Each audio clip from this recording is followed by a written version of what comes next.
Well, good morning and welcome to Frankly Speaking here on WYDC TV Big Fox. I'm your host, Frank Hakem. We are broadcasting live from the Hesselson studio on a very snowy morning. If you are forced to go out on the roads, please be careful. It looks like everything's pretty much closed, but please be very careful. It was pretty hairy out there coming in this morning, but I'm glad that you've joined us. So settle in by the fire, enjoy the snow falling as we kick off Frankly Speaking. We've got some viewer comments from after Friday's broadcast. We are, of course, going to talk about Minnesota. That'll probably be the main focus of the program. We do have a couple of New York State updates that we'll get to, a question and answer that the New York Post did with Bruce Blakeman, who looks to be the Republican candidate for governor. So we may talk about that as well. Make sure you get those waves, those comments coming in. Here are a few comments, actually. First up, good morning, Frank. Well, good morning. Just a thought. I haven't seen anything about the guy who wants to become governor of New York State on the Republican ticket. Well, we're going to have that Q&A here in just a little bit. So if he's going to pull a Cuomo thinking he has upstate in the bag, we are in trouble and just might get stuck with Hochul again. God help us. How do I want to go with this? He actually, it's almost worse than what you're saying, because he said he is going to come to upstate New York because he wants to convince upstate New York voters, to vote for him. Now, why that is troubling is Elise Stefanik had upstate, no problem. She would not even need to have campaigned in upstate New York. She was a lock. He, instead of focusing on the city, will be focused on us in upstate, which is a very big red flag. It is a lot of trouble. But I agree, he has been relatively quiet. Have not heard much from him. Even the question and answer from the New York Post was kind of buried. But I do think, especially with Larry Sharp running as whether it's a third party or primarying him, I hate to say it, but I do think we are in trouble, as this viewer said, and just might get stuck with Hochul again. I would agree with that. I wouldn't if we were talking Stefanik, but right now I don't have the most confidence in the world, but I'm hoping that I'm proven wrong. I just don't see the excitement as we saw the excitement for Stefanik, where people were already asking for signs, how they could help. We know she's a master at fundraising. We do not seem to have that right now, unless I'm missing something. I have not seen the excitement for Mr. Blakeman, so I understand that viewer's comment. Comment from a different viewer. Trump should tell the illegals that he will give them citizenship if they vote for Republicans, and see how fast the Democrats want them out of the country. Thank you very much. And we missed, because Friday, if you missed Friday's broadcast, we had Sheriff Allard on. As always, a great interview. You can find that on our YouTube page. You can also find it at WYDCTV.com. It's getting a lot of attention, getting a lot of views. Well, because of that interview, we got a Climate Fact Friday Bob comment, but I did not have an opportunity to read it. So we're giving you, to kick off the week, a Climate Fact Friday Bob, and I'll read it again in the 7 o'clock hour, but I thought I'd start with this. Good morning, all. I'm here with some more climate facts for you. So 5,000 years ago, the Arctic looked very different. During the Holocene maximum, temperatures were much higher than today. Plant life was thriving. Birch and spruce forests stretched all the way to the Arctic Ocean. Ancient pollen macrofossils and soil records confirm that this was not an isolated event. The entire Arctic was entirely reforested, replacing tundra with a thriving forest environment. And at the end of the Holocene maximum, the Arctic began to cool again. This has marked the Neoglacier. Forest began to retreat, and the Arctic became the frozen expanse we see today. These facts are mostly ignored by the mainstream media. But it does show that history repeats itself. The climate is forever changing. The entire climate hysteria is a hoax. Have a great weekend. Be safe. Well, thank you, Climate Fact Friday Bob. Sorry I didn't get a chance to read that on Friday. We'll read that again in the 7 o'clock hour. Always appreciate our Climate Fact Friday Bob comment. Okay, speaking of Bob, I know Bob's a Bills fan, and we had mentioned last week about this petition on change.org to reinstate their coach, Sean McDermott. Sean McDermott fired last week, I believe it was. Yeah, it would have been last week. And there was a disastrous press conference. Looking at Facebook over the weekend, which I don't typically do, there was a lot of outrage over that press conference with Pagula and how disastrous they handled the situation. Well, at the change.org petition to reinstate Sean McDermott to the Buffalo Bills has now received 79,153 signatures. Now, I do not believe this will change anything. Let me just reiterate that. I said that last week too. I don't think anything will change from the change.org petition, but still shows a little bit about how bad this was handled. 79,153 signatures, and as a matter of fact, when I printed this out at right around 5:30 a.m., people had been signing as of 8 minutes before. So getting up early to sign the change.org petition. Okay, just to help you as we are giving you public service announcements here on Frankly Speaking. We try to do our best to help you through every situation. Well, according to LOHUD.com and the New York Connect team, this coming from the Empire Report, 8 things you should never leave in your car during a New York winter storm. Now, that may be too late. If you left these things in your car overnight, not a good idea. Number 1, electronics. Having your cell phone or tablet in the car during freezing temperatures can cause several issues, including damage to the lithium-ion batteries, which are highly sensitive to extreme cold. It is the battery that is most vulnerable to the elements. Apple recommends operating iOS devices where the temperature is between 32 and 95 degrees, but says it's fine to store the device at much colder temperatures, all the way down to -4 degrees. At those lower temperatures, you'll want to shut the phone off. Samsung cites a similar operating range for its phones. If your device gets too cold, certain features may temporarily be disabled. All right. Next, do not leave soda, beer, canned liquids in your vehicle.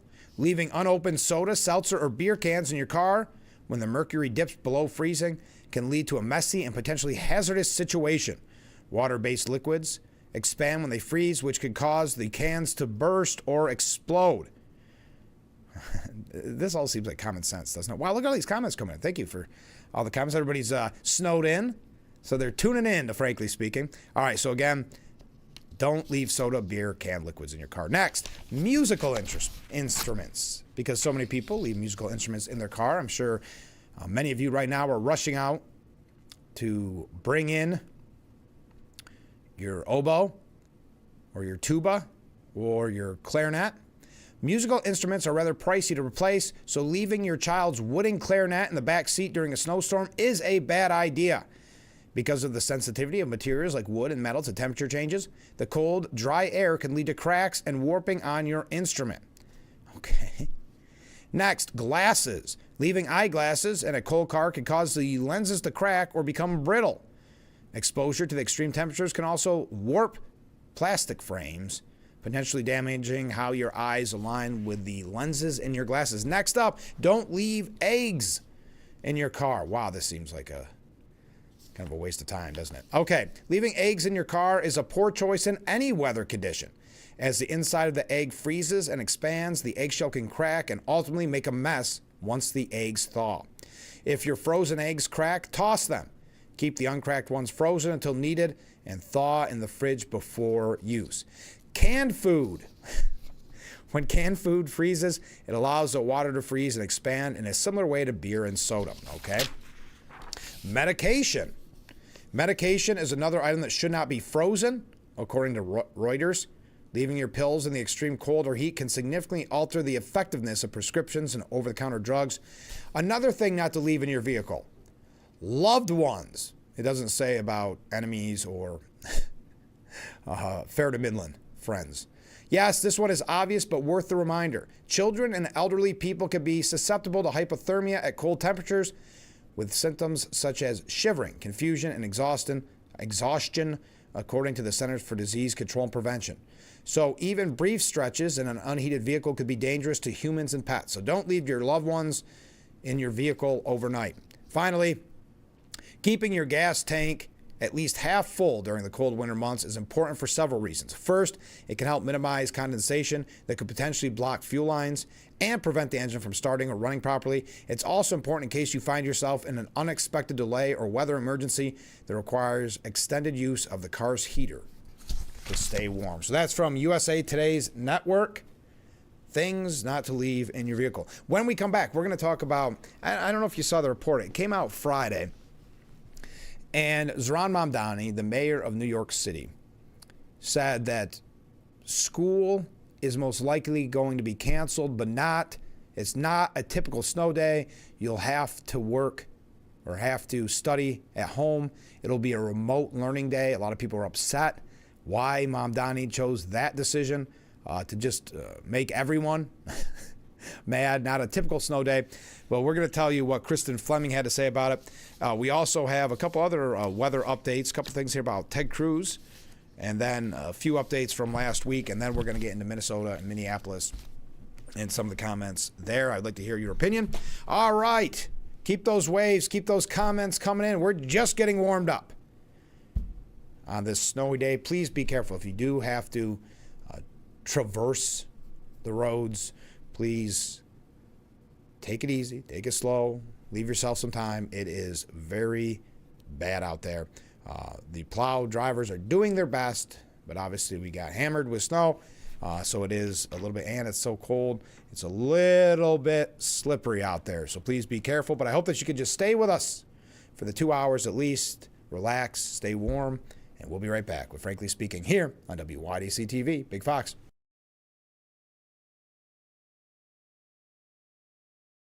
When winter weather hits the Twin Tiers, the road changes fast, and your tires should keep up.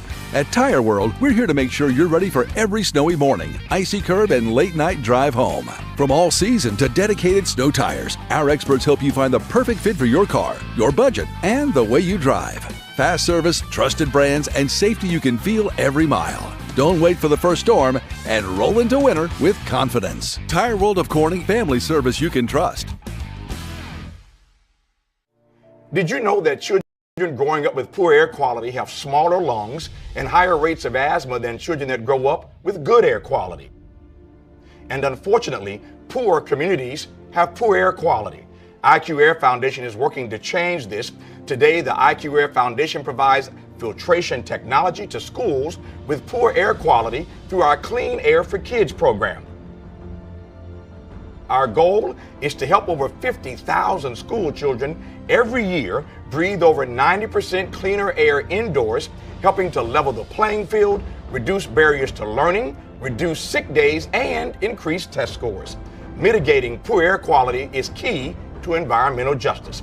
Help Clean Air for Kids reach more children at IQAirFoundation.org.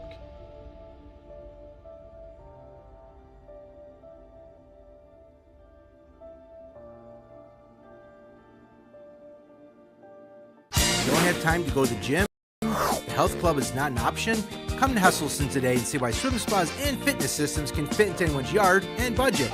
12-foot, 14-foot, 15-foot, 18-foot dual temperature hot tub and swim spas are all on display in Hesselson's indoor and outdoor showroom. Try before you buy. 0% interest-free financing options are available on every Hesselson swim spa. Swim and exercise year-round and start making every day better. After 70 years, it's still fun to poke in the corners at Hesselson.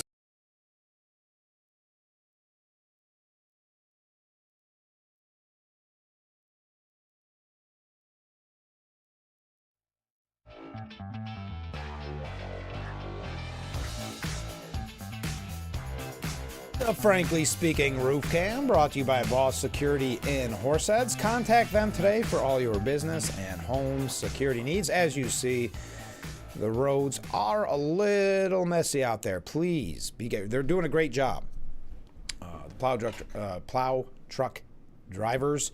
But there is a lot to take care of, so please be careful on your way into work or wherever you may be headed. We got some viewer comments. Good morning, Frank. So glad you can make it in safely. Well, thank you. I'm glad to be in here safely. It was a little messy out there. Taking the back way got pretty slippery. Ken writes in, only in areas governed by Democrats. Renee Good's death was just classified as a homicide by a medical examiner. Ashley Babbitt's death was previously ruled as justified. Thank you, Ken. Comment from a different viewer. Good morning, Frank. Well, good morning. I noticed some of the media is saying how crime is down double digits.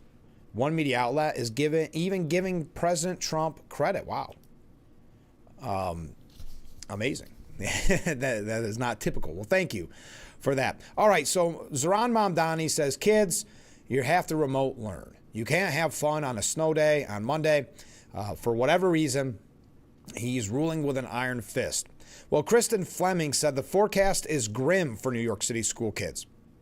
On Friday, Mayor Zoran Mamdani announced that no matter how many inches of snow drop during Sunday's looming storm, there will be no snow day to start the week. Quote, I know to the disappointment of any student that's watching this right now, Monday is either going to be a remote learning day or it's going to be an in-person school day. It's not going to be a traditional snow day. That is a determination we've made. Why go that avenue? Just out of curiosity. You know, that's one of the things that and I know I mentioned on the program before, but with COVID, this remote learning has ruined the precious moment of a school day, or of a snow day, excuse me. Kristen Fleming says, boo, give these kids a darn break. Remote learning, a horrifically ineffective holdover from the COVID lockdown era, has essentially wiped out the glorious snow day, a rite of passage for so many American kids, including right here in the Northeast. But just because you can do it doesn't mean you should. To be fair, this killjoy policy, did I skip a page? Oh, okay. This killjoy policy didn't start with Mamdani. In December of 2020, former Mayor Bill de Blasio essentially declared no more snow days as the storm was about to bear down on the Big Apple. The Department of Education under ex-Mayor Eric Adams continued with the bad wintry weather edict, much to the dismay of parents.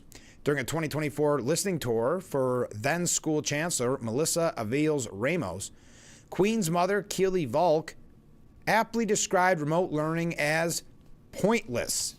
But considering how our new mayor hosted an adult scavenger hunt for the amusement of city's permanent Peter Pan class during his campaign, one would think he'd endorse a little free play for the demographic that truly needs it, school kids.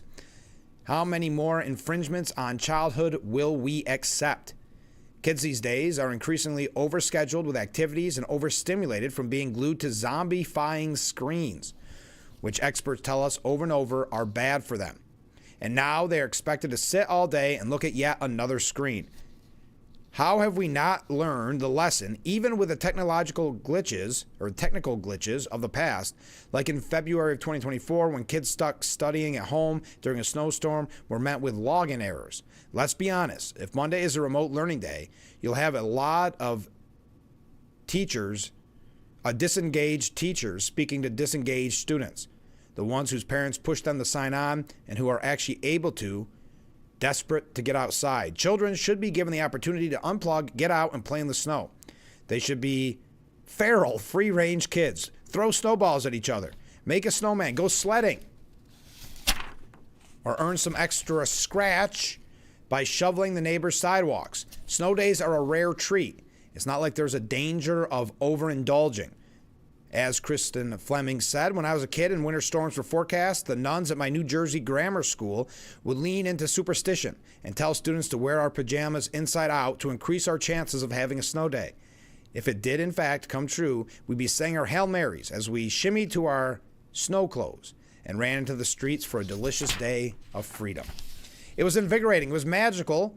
And after some time out in the wild, you'd stumble on home, strip off those wet clothes, and collapse from the good kind of exhaustion.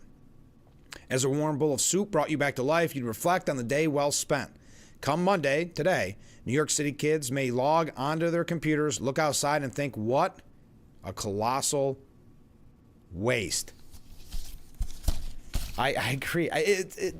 What's the reason? One day of remote learning.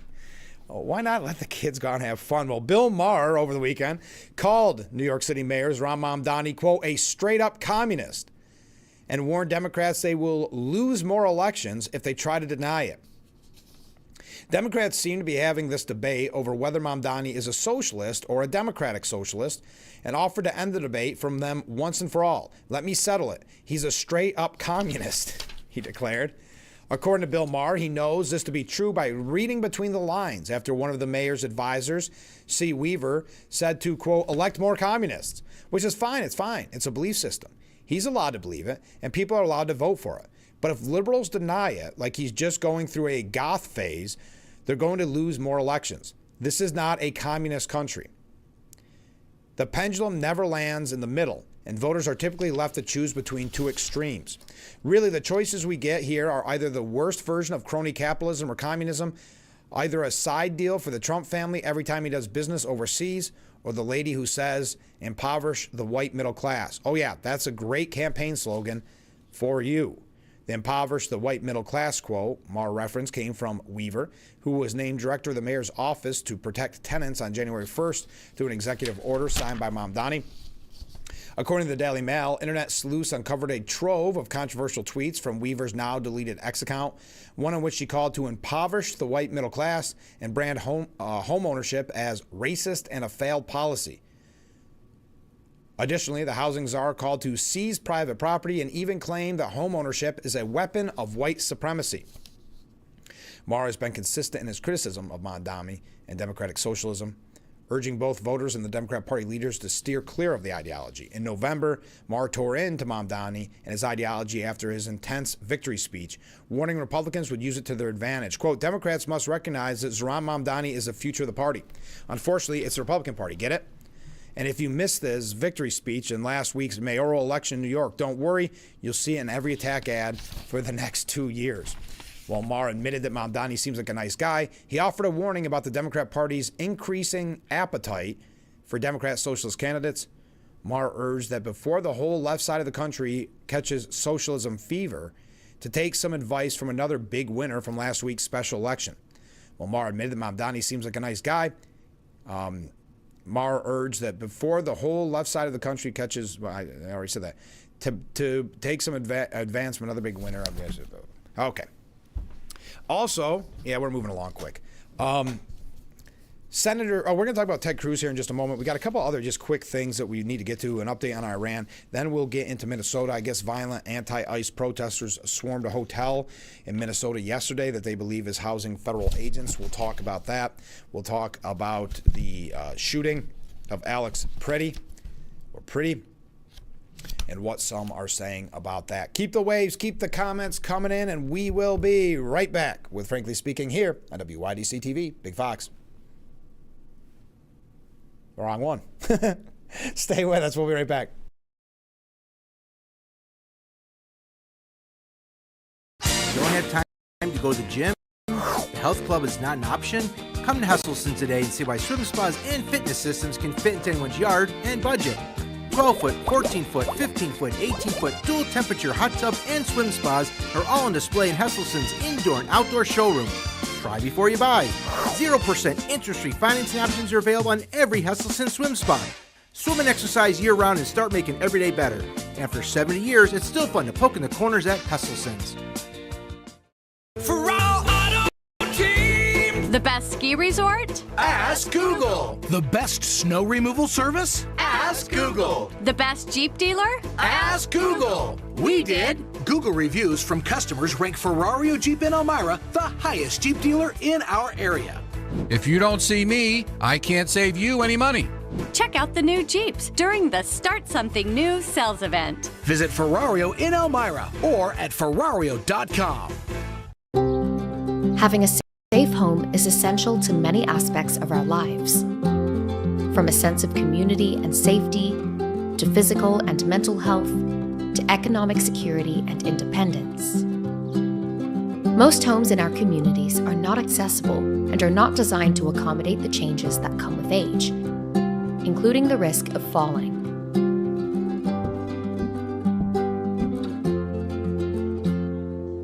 the Older Adults Home Modification Program helps reduce the risk of falls, improves safety, and increases accessibility and independence.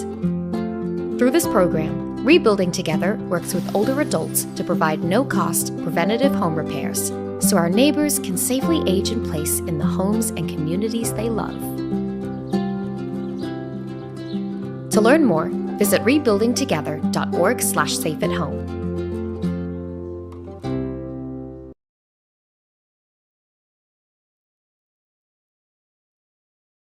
The Frankly Speaking Roof Cam, brought to you by Boss Security in Horseheads. Contact them today for all your business and home security needs.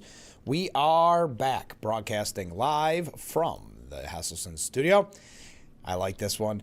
I had a comment from a viewer. You have the cat's full attention. There's the cat watching Frankly Speaking this morning. I do appreciate that. I appreciate the viewership. Hopefully the cat gets a Nielsen ratings book. Enjoying Frankly Speaking. Well, I'm glad we have a big fan. A comment from a different, and thank you for the picture. Comment from a different viewer. Good morning, Frank. Well, good morning, Mark. I used to love snow days when I was a kid. I'd watch the cancellations on TV. My eyes were glued to see if my district was closed. Oh, that was the best. Or if you'd listen to it on radio and they go all the way through and it'd get to the letter that you're hoping your school would be closed. That was the best feeling. And then you were too excited to go back to bed, and of course you went out and played. Senator Ted Cruz, and thank you for the comment. I agree. And then you got to watch Price is Right, and as that piece by Krista Fleming said, you always seem to have soup. It was a magical time. Almost had it this morning, but I decided to come in anyway. Senator Ted Cruz fired back at his critics. There was criticism of him for leaving the state as a storm was headed its way. Now, he said he would be back in time before the winter storm threatened the state. The Republican lawmaker said he returned home to the Lone Star State Friday after receiving flack this week when a photo of him aboard a United Airlines flight to California went viral. Nearly 5 years after he faced calls to resign for flying his family to Mexico during a deadly winter storm. Ted Cruz said, "I've returned home from my work trip," with a photo of himself holding his hand up toward the sky. It's 66 degrees and beautiful. A storm is expected tomorrow night, but I am reliably informed by Twitter that if I simply raise up my hand on Texas soil, the storm will turn around and sunshine, rainbows, and unicorns will emerge. Let it be. A little snarky. He doesn't like the fact that he was called out, and whatever you think about it, was called out for traveling yet again during the potential of a storm. But he got a little snarky and saying, but I am reliably informed by Twitter that if I simply raise my hand on Texas soil, the storm will turn around and sunshine, rainbows, and unicorns will emerge. Let it be. Now, the photo of him on that airline ignited a firestorm on social media, with one online heckler quickly comparing the flight to his infamous impromptu family vacation to Cancun back in 2021 after deadly winter storm Uri devastated Texas. He eventually cut the trip short and flew back to his Houston home, admitting to local outlets the family getaway was a mistake. The senator's office quickly responded to his latest viral photo, saying the trip had been planned before the winter storm Fern was forecast.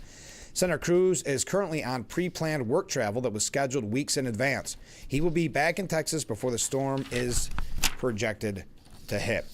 Now, according to Axios, there is a secret recording of Ted Cruz trashing tariffs and trashing Vance. Now, a lot of people have speculated that Ted Cruz may run for president. Now, you recall he did primary, well, there was a primary with Trump's first go-around back in 2016. As a matter of fact, making New York a very important state. That's why I got the interview back in radio days with Trump, because it was heated. And Ted Cruz, I got to interview his father and his running mate. But he ran right up until the end, till there was no longer an opportunity for him to win. So he may challenge Vance or Rubio, whoever it may be. Ted Cruz torched Vice President Vance and ridiculed Trump's tariff policies during private meetings with donors, according to recordings obtained by Axios. Cruz's rebukes during two meetings last year are some of the harshest criticism of Trump and Vance by a fellow Republican since they took office a year ago. The recordings, nearly 10 minutes in total, provide an unvarnished look at how Cruz is positioning himself as a traditional free trade, pro-interventionist Republican, ahead of a possible 2028 primary campaign against the less hawkish Vance. During his talks, Cruz cast Vance as a pawn of conservative podcaster Tucker Carlson. Cruz has accused Carlson of promoting anti-Semitism and an anti-Israel foreign policy in their well-publicized spats. The recording of Cruz were provided to Axios by a Republican source. They were made in early and middle 2025. Cruz warns donors that Trump's tariffs could decimate the economy and lead to his impeachment. He tells them that after Trump introduced the tariffs in early April 2025, Cruz and a few other senators had a call with Trump in which they urged him to stand down. Cruz says the lengthy call, which stretched past midnight, did not go well, and that Trump was yelling and cursing. He told donors, "I've been in conversations where he was very happy. This was not one of them." He says he told Trump, "Mr. President, if we get to November of 2026 and people's 401ks are down 30% and prices are up 10 to 20% at the supermarket, we're going to go into Election Day facing a bloodbath. You're going to lose the House, you're going to lose the Senate, you're going to spend the next 2 years being impeached every single week." According to Cruz, Trump responded, "Blank you, Ted." One of the questioned, one person at the session questioned, or mentioned, I should say, Liberation Day, Trump's branding for his tariffs. Cruz jokes, "I've been told by my team if anyone uses those words, they will be terminated on the spot. That is not language we use." Cruz also told the donors about battling the White House to accept a trade agreement with India. When a donor asks who in the administration is resistant to reaching such accords, Cruz mentions White House economic advisor Peter Navarro, Vance, and sometimes Trump. Tucker created J.D. Vance. J.D. is Tucker's protege, and they are one and the same, he said. All right. Trump, it says here, Waltz supported being vigorous against Iran and bombing Iran, and Tucker and J.D. took Mike out. Vance has said he supported the bombing of Iran's nuclear sites last June. The senator called Army veteran Daniel Davis, a sharp critic of U.S. support for Israel, a guy who viciously hates Israel, and said he helped get Davis quickly removed from the job. A Cruz spokesperson said in a statement that the senator is the president's greatest ally in the Senate and battles every day in the trenches to advance his agenda. Those battles including fights over staffers who try to enter the administration despite disagreeing with the president and seeking to undermine his foreign policy. Senator Cruz is proud of those fights, his accomplishments, and his close relationship with the president. These attempts at sowing division are pathetic and getting boring. There you go. Also, since we're moving right along, no way to really segue between these things. Kristen Stewart, do you know that name? She's an actress. She was on The Twilight, that movie The Twilight. She revealed in an interview with the New York Times that she's cultivating her directorial career around being able to create films in Europe because, quote, she can't work freely in America. Her directorial debut, a movie called The Chronology of Water, was shot in Latvia, as it would have been impossible to do in the States. She added that Trump's threat of tariffs on movies made outside the country is terrifying for the film industry. Reality is breaking completely under Trump, but we should take a page out of his book and create the reality we want to live in. She admitted that she's probably not going to live in the States for much longer. "I can't work freely there, but I don't want to give up completely. I'd like to make movies in Europe and then shove them down the throat of the American people." A real class act. Kristen Stewart.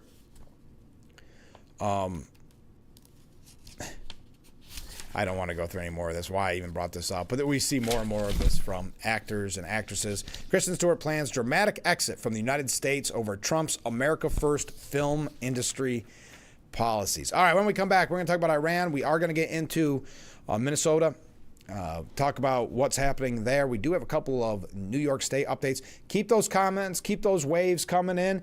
Be safe if you need to travel, though it's not recommended. I know Steuben County Sheriff's Office and Sheriff Allard released a statement that there is a travel advisory. You're not banned from traveling, but they're suggesting that you don't travel unless completely necessary. So please be careful if you do, but I hope that you can sit back and relax and continue watching Frankly Speaking. We'll be right back after this.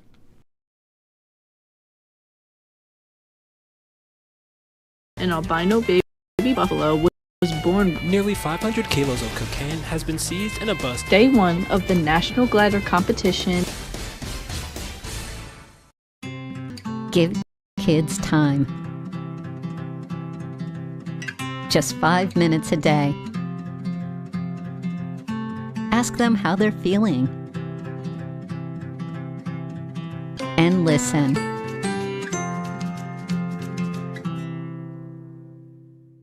Foss, your destination for both essential classics and new sensory journeys. Looking for something smooth and velvety, or long and satisfied with a savory, spicy finish? With a regionally recognized bourbon section, let us be your guide. Foster's, elevate your spirits. From a pilot perspective, flying into a hurricane goes against how we are trained, which is avoid weather. Always, always, always respect the storm. We fly all 4 quadrants of that storm, and what we're doing is investigating to see where the winds are. If there's going to be a circular pattern that forms. If there's a circular formation, we know we have a storm. If we had not been providing that information, how many more lives would have been lost? Saving property, saving lives. Start your adventure with the Air Force Reserve.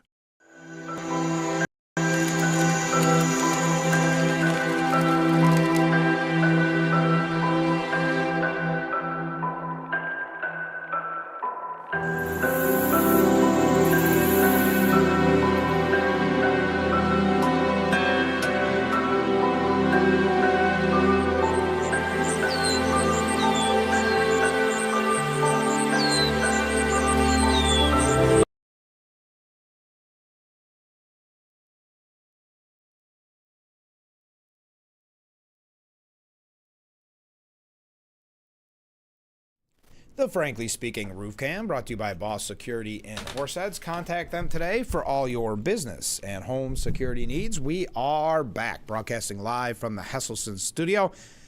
Ken writes in, is it typical that a mayor tells the school districts when they close for weather and or if they close? I thought that was the decision made by the individual school district. Can Mom Donnie's directive be contributed to him being the dictator of New York City? Or should the reason be that if school is closed, that is a day taken away from the few days of grace the state gives before state aid is taken away?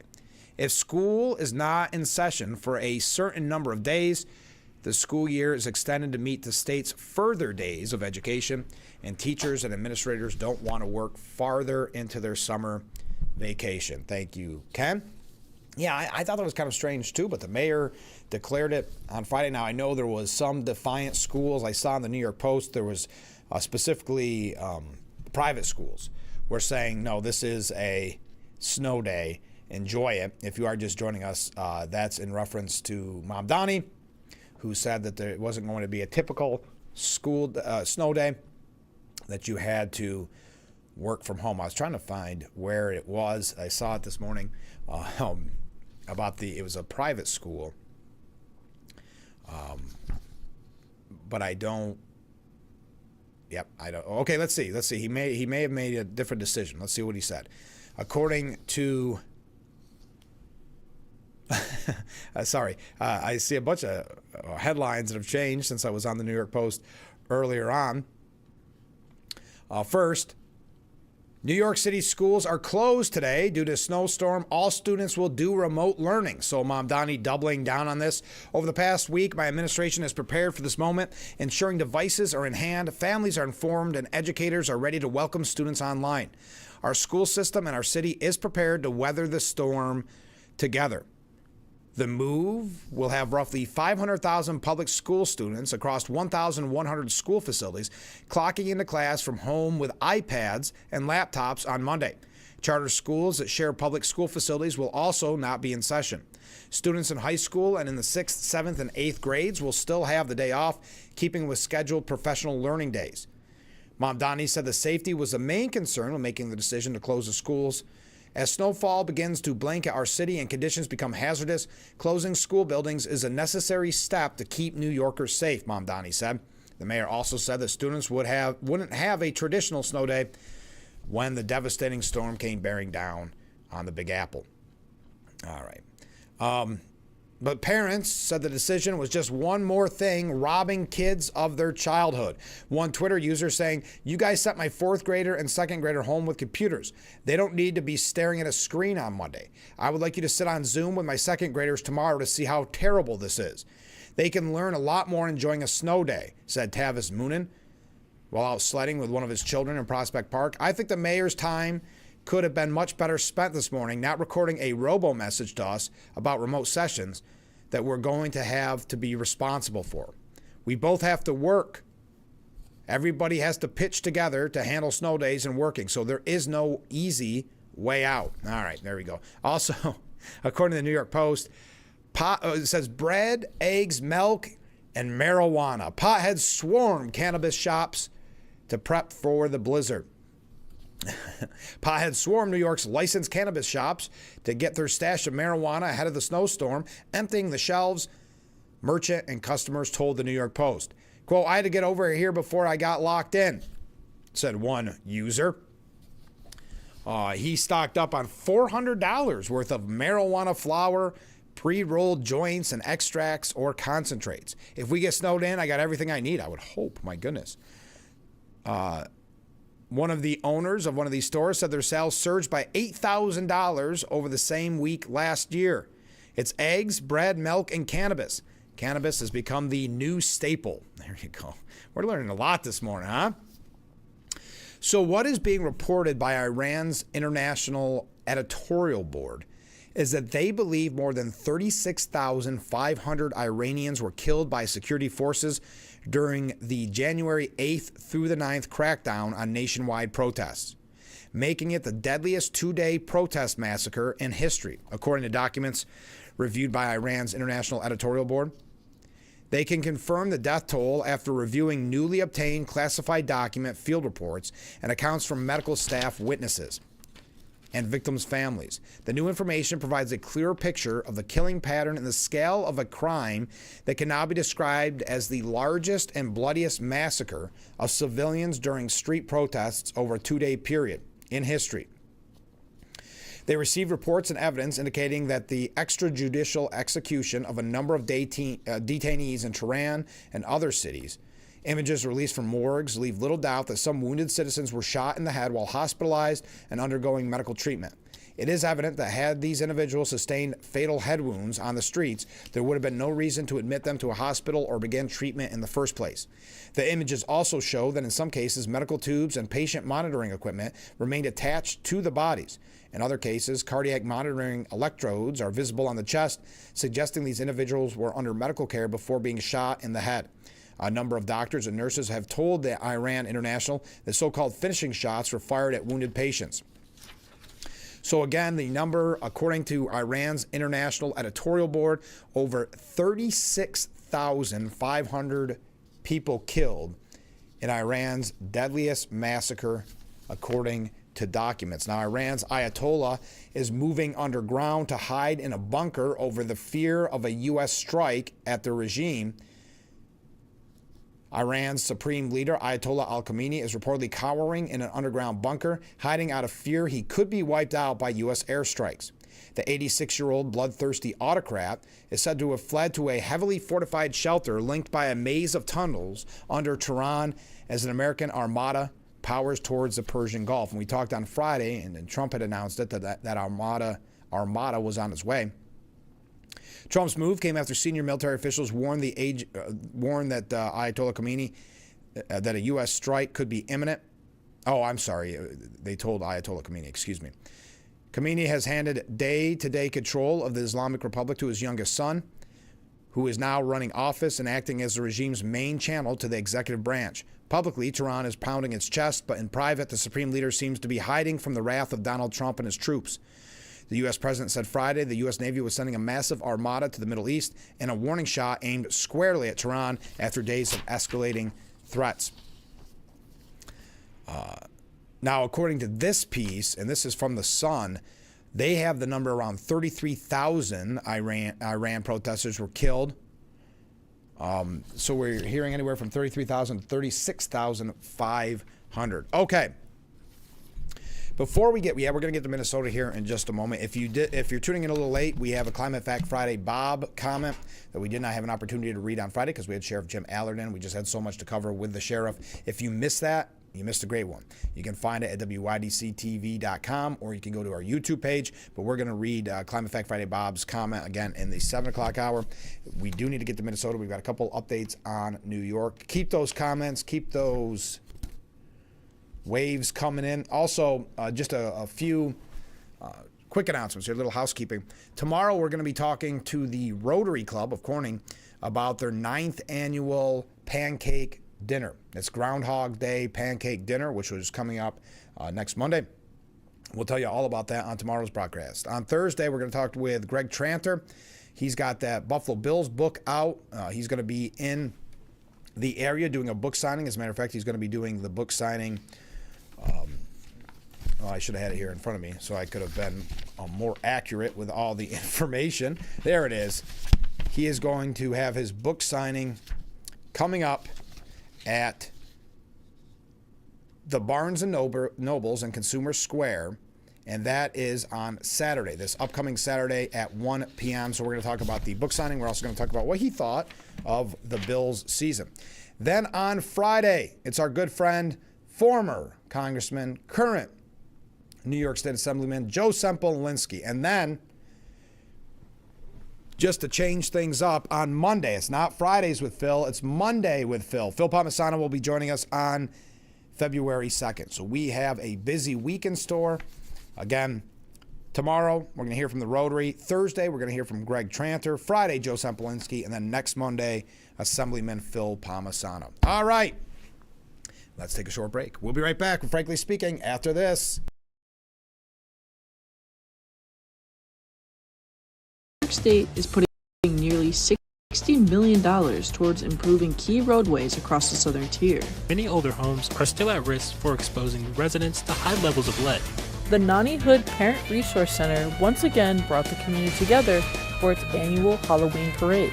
Around the southern tier, Finger Lake stands out for its scenery and wine scene. This year's dry drought brought some positives to the crop. Lee Com Center is looking for fans to show up and show out.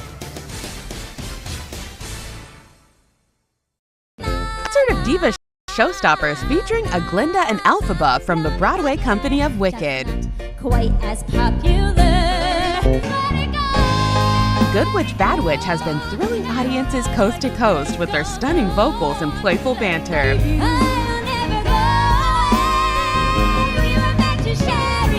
Good Witch Bad Witch, February 5th at the Clemens Center in downtown Elmira. Tickets at clemenscenter.org. My name is Juanita Segura, and I was diagnosed in November of 2014 with non-small cell lung cancer. Through just doing online activity, I found out about biomarker testing. My fear was I wasn't going to be here to see my children grow up. That gave me hope, knowing that I have that chance. Ask your doctor how comprehensive biomarker testing before treatment may help you decide on the best treatment for you. Visit No One Missed.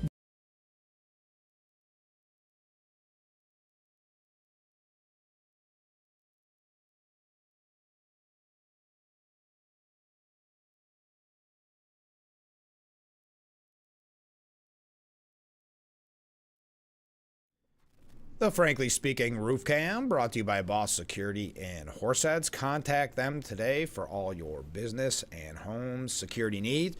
We are back, broadcasting live from the Hesselson studio here on Market Street in Corning. Please, if you're headed into work, be extra careful. The roads were kind of treacherous this morning.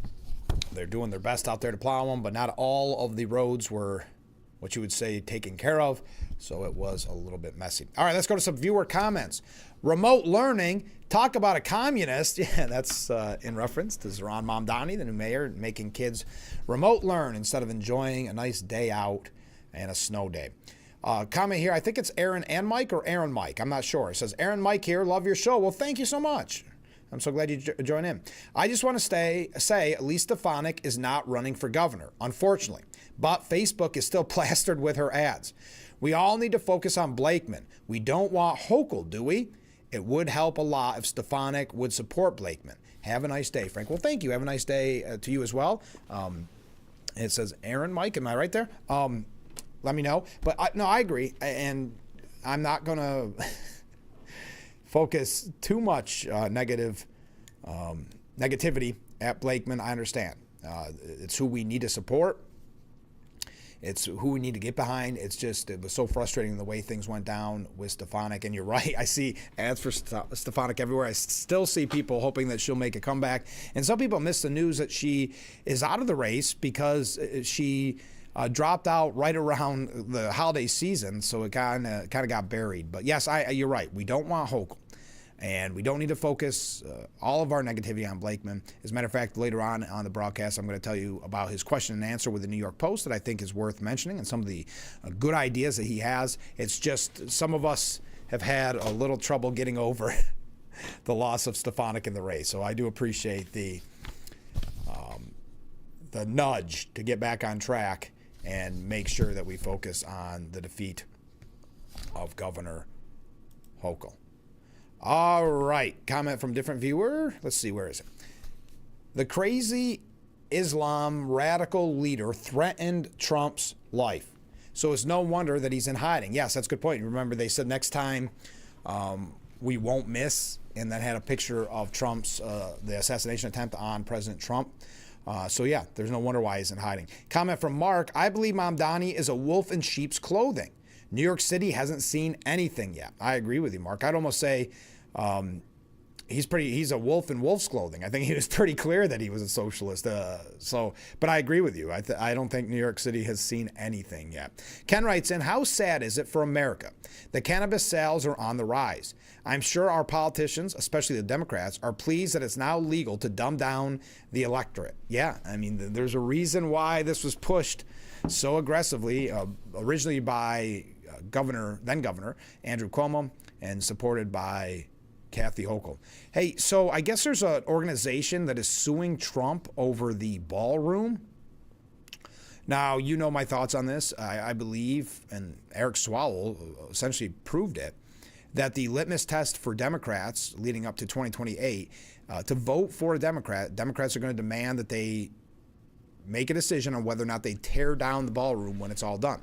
Now, we know historically Democrats and Republicans have all wanted a ballroom, a bigger area, because if you're not aware, they actually have to rent tents whenever they have a big event and heaters, which is nonsensical. So Trump said, let's get a ballroom. We're going to build a ballroom, but we already had Eric Swalwell and others saying that if a Democrat gets in office, they need to destroy that ballroom. Sad. But President Trump unloaded on the National Trust for Historic Preservation for what he calls a ridiculous lawsuit looking to block further construction of the $300 to $400 million White House ballroom. Trump said on Truth Social yesterday, making such a large gift to the USA was thought to be, by almost everyone, a wonderful thing to do. But no, as usual, I got sued. This time by the radical left National Trust for Historic Preservation, a group that couldn't care less about our country. Now, the National Trust for Historic Preservation, which Congress is entrusted with preserving historic buildings, sued the Trump administration back in December over the October demolition of the East Wing. On Thursday, Judge Richard Leon, a George W. Bush appointee, sounded skeptical about the Trump administration's legal justification for the move. Leon suggested the Trump administration was attempting an end run around Congress as the judge raised concerns about whether construction of the ballroom would be allowed to proceed.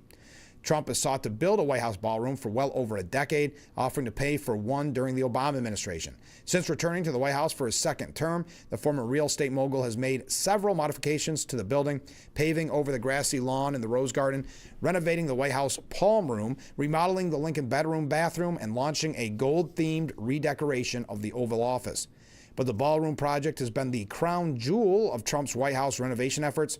The president has long crowed over his vaunted ballroom project, which he claims will include bulletproof windows, anti-drone roofing, and other advanced security measures.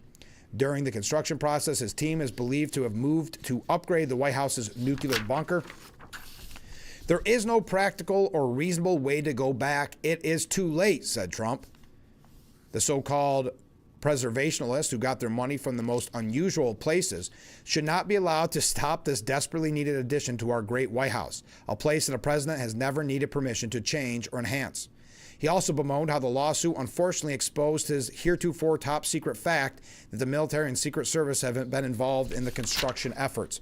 Quote, "We are fully committed to upholding the interest of the American people and advocating for compliance with a legally required review and approval process and an opportunity for the American people to weigh in on a project that impacts one of the most historical, significant buildings in our country," said a National Trust spokesperson. The Secret Service previously argued in court documents that the delayed construction of the ballroom poses national security threats. All right. We got some comments coming in. Keep them coming in. Yes, I ran a little bit late. I have to take a break. We're going to take back-to-back breaks as we kick off into hour number 2. Hour number 2, we'll be talking about Minnesota, Minneapolis, getting your opinion on that, your thoughts of what happened with the shooting of Pretty. We'll talk about that when we return. Some of the statements being made by former President Obama, former President Bill Clinton, and others. We're also going to read at the top of the hour Climate Fact Friday, Bob's comment. If you tuned in right at 6, you already heard it, but we thought we'd play it again because I missed it, or read it again because I missed it on Friday. We were so busy with Sheriff Allard, which again, you can find that full interview at YouTube or WYDCTV.com. All right. Hour number 2 on its way. Stay with us. Can you still access quality health insurance for 2026? Yes, New York. Can you get help enrolling from a real person? Yes, New York. Is time running out to get covered? Yes, New York. Don't risk being uninsured for 2026. Say yes to quality health insurance from New York State of Health. Enroll or renew by January 31st. Visit nystateofhealth.ny.gov or call 1-855-355-5777. Ever lose your keys? Is that normal aging, dementia, or something else? Fear often stops us from asking for a simple checkup from the neck up. Knowing your numbers, blood pressure, blood sugar, and cholesterol are common. But your cognitive numbers are also important, especially if you're age 65 or older. Better to act sooner rather than later if you want to maintain or enhance your brain's health. Hello, I'm Kevin, President of the Dementia Society of America, a national nonprofit organization. I'm excited to offer you a free guide filled with tips for better brain health and important facts about dementia, care planning, and much more. Go to 1-800-DEMENTIA.org or call 1-800-DEMENTIA. Your brain will thank you.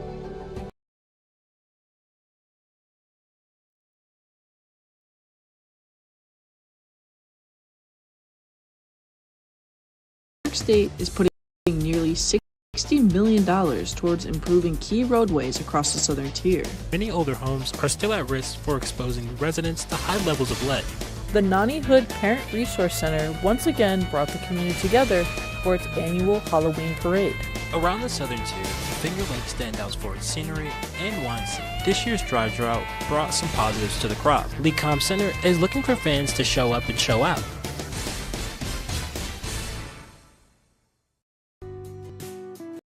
At the Corning Painted Post High School Learning Center, we provide students with a variety of community-based and academic opportunities and a fresh start. Located on the Corning Community College campus, students earn high school credits and gain real-world experiences through community service, internships, art partnerships, and work opportunities, experiences they value for a lifetime. Our students find a place to reconnect and succeed. The Corning Painted Post High School Learning Center, turning fresh starts into future success.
welcome you to hour number 2 of Frankly Speaking here on WYDC TV Big Fox. I'm your host, Frank Aiken. We are broadcasting live from the Hesselson's studio on this snowy day. Please be extremely careful if you need to go into work. I think most places are closed. Most things have been canceled. I know Steuben County issued a travel advisory. I would not recommend, unless you really have to, I would not recommend going out on the roads. It was nasty, to say the least, driving in this morning. All right, we got some comments from viewers. To those who tuned in right at 6 o'clock, I apologize, but I'm not going to apologize. It's never bad to hear Climate Fact Friday Bob twice, but Climate Fact Friday Bob sent in his comment during Friday's broadcast. Unfortunately, I did not have a chance to read it because we had Sheriff Allard on, so we read it again now. Good morning, all. I'm here with some more climate facts for you. So 5,000 years ago, the Arctic looked very different. During the Holocene maximum, temperatures were much higher than today. Plant life was thriving. Birch and spruce forests stretched all the way to the Arctic Ocean. Ancient pollen macro fossils and soil records confirm that this was not an isolated event. The entire Arctic was entirely forested, replacing tundra with a thriving forest environment. And at the end of the Holocene maximum, the Arctic began to cool again. This has marked the Neo-Glacier. Forests began to retreat, and the Arctic became the frozen expanse we see today. These facts are mostly ignored by the mainstream media, but it does show that history repeats itself and the climate is forever changing. The entire climate hysteria is a hoax. Have a great weekend. Be safe. Well, thank you, Climate Fact Friday Bob. We did have a nice weekend. I hope everyone else did out there as well. Comments from different viewers. Good morning, Frank. Well, good morning. I would still like to know the real reason, the truth, the facts from her, Elise Stefanik's mouth. Why? There's basically just been speculation. Now, if you remember what she said, it was basically she wanted to spend more time with her family. A lot of people, myself included, have speculated that when Trump didn't come out and give a full-throated endorsement, said both her and Blakeman were great people. I think she just became jaded with politics because remember, she not only declined to run for governor, dropped out of running for governor, she also decided not to run for re-election in Congress, which she would have won easily.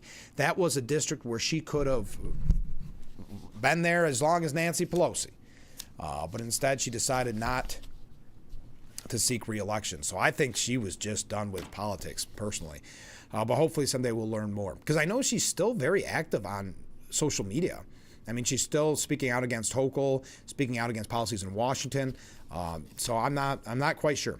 I'm not quite sure. Ken writes in, steal the taxpayer money, get protected by the left. Donate a multi-million-dollar ballroom, get sued by the left. We are clearly living in the upside down.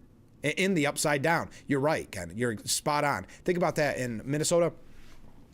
Really, they have completely stopped reporting on the massive fraud with the Somali daycares and other government programs. But everything's been protected. The media has shied away from reporting on it. But Trump gets a ballroom donated. Ballroom, mind you, that Democrats and Republicans have been calling for quite some time. We even had Joe Sempolinski on here talk about how the tent situation, because he had attended a couple of get-togethers there, that it was just unwieldy, it was costly, it was not what you would think of a White House gathering. So many people wanting this for so long, but because Trump's name's attached to it, now he's got a lawsuit. Okay, last night, anti-ICE protesters violently swarmed a Minneapolis hotel where they believed federal officers were staying, hurling items at people inside, smashing its windows, and with graffiti writing, "Blank ICE." The large mob descended on the Home 2 Suites by Hilton Hotel late Sunday night as tensions gripped the Twin City just one day after Border Patrol agents shot and killed protester Alex Pretty, 37 years old, in Minneapolis. They shoved and hurled objects at a Minneapolis Police Department officer and others just inside the hotel's lobby and attempted to push their way in, forcing those inside to use 2 large vending machines to physically block the rowdy demonstrators. "We're all locals. It's all locals," one man shouted as he tried to ward the protesters away. "You guys are doing this for no reason." The protesters also banged on trash cans, slammed snow shovels, blew whistles, stomped, yelled, and shone strobe lights on the hotel's facade in an attempt to disrupt the federal officers they believed were sleeping inside. Several turned to vandalism, smashing the windows of the hotel and scrawling "Ice out, blank ice," and "Ice kills" across its facade. Debris and trash littered the hotel lobby following the madness. Swarms of heavily armed federal agents later arrived at the scene, spilling out of an armored vehicle. They quickly deployed tear gas and flashbangs to disperse the crowd. Quote, the Minnesota State Police and Department of Natural Resources were called to assist Minneapolis police with damage to hotel property at Homes 2 Suites Hotel on University Avenue. While they collaboratively worked to encircle the group for arrests because the demonstrations were not peaceful, federal agents arrived without communication and deployed chemical irritants, clearing the group. The State Patrol and DNR are no longer on the scene. At least 2 people were taken away in cuffs. One federal agent who was guarding the hotel entrance appeared to be bleeding from his nose or mouth. It wasn't immediately clear how he had become bloodied. It wasn't immediately clear if any federal agents were actually staying at the hotel. Now, Trump confirms that there is a federal review of Minneapolis's shooting that killed nurse Alex J. Priddy, saying that we are reviewing everything in the wake of the shooting. Speaking to the Wall Street Journal, Trump stopped short of confirming whether the federal agent who fired the fatal shots acted appropriately. He said, we're reviewing everything, and we'll come out with a determination. Priddy, an ICU nurse, was shot and killed by a U.S. Border Patrol agent while filming federal officers on a Minneapolis street. The officer's operation was targeting Jose Horta Kuma, an illegal immigrant who had a criminal history including domestic assault for intentional conflict bodily harm, disorderly conduct, and driving without a valid license. Federal officials initially claimed Priddy approached agents with a 9mm handgun and resisted disarmament. Bystander video and eyewitness accounts circulating online raised questions about that version of the events and whether Priddy was threatening officers when he was shot. Quote, I don't like any shooting. I don't like it, said Trump. He added that Priddy carried a very powerful, fully loaded gun with 2 magazines. That doesn't play good either. Trump also tied the federal presence in Minnesota to what he described as a sprawling welfare fraud scandal in the state, arguing that immigration enforcement was necessary to address broader abuses. It's the biggest fraud anyone has seen. Now, the incident fueled protests and spotlighted the role of ICE in domestic law enforcement actions. At some point, we will leave. They've done a phenomenal job, said Trump. We'll leave a different group of people there for the financial fraud. White House Press Secretary Carolyn Leavitt said nobody, including President Trump, wants to see people get shot or hurt, urging officials to work more closely with the administration in addressing undocumented individuals living in the country illegally. Now, Kristi Noem claimed that the ICE agent fired defensive shots, accusing Governor Walz and Mayor Frey of inciting this kind of violence. She claims ICE agents fired defensive shots and accused Walz and Mayor Frey of deciding to choose violence in what is being deemed a stunning press conference. Kristi Noem said the 37-year-old man who was shot and killed by Border Patrol in Minneapolis intended to kill law enforcement and that agents fired defensive shots to protect themselves from him.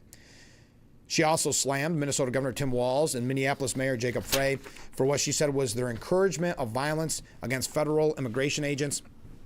She said their rhetoric is putting both agents and anti-ICE protesters in danger. Quote, an individual approached officers with a 9mm semi-automatic handgun. The officer attempted to disarm this individual, but the armed suspect reacted violently. Fearing for his life and for the life of fellow officers around him, an agent fired defensive shots. It looks like a situation where an individual arrived at the scene to inflict maximum damage on individuals and kill law enforcement. Now, critics promptly accused Noem of delivering an account of the incident that differed from the footage. CNN anchor Jake Tapper, responding to Noem, posted the video of the shooting and asked, is that what you see? Her comments echoed what Border Patrol Chief Greg Bavino said a few hours earlier when he claimed Priddy wanted to cause maximum damage and massacre the immigrant agents. She then bashed Walz and Frey for their comments in recent weeks following the shooting death of Renee Good and now Priddy. Noem saying the Minnesota governor and the Minneapolis mayor need to take a long, hard look in the mirror. They need to evaluate the rhetoric and conversations and encouragement of such violence against our citizens and law enforcement officers. She also said that it is illegal in Minnesota to conceal carry without an ID on you. Steve Ducey saying, is your message to people who have concealed carry permits that if they're going to go to a protest, they should leave their gun at home? Norm responded, no, my message to individuals is don't go impede law enforcement operations. That's not legal. You're breaking the law when you do that. It's also breaking the law in Minnesota when you conceal carry without an ID on you.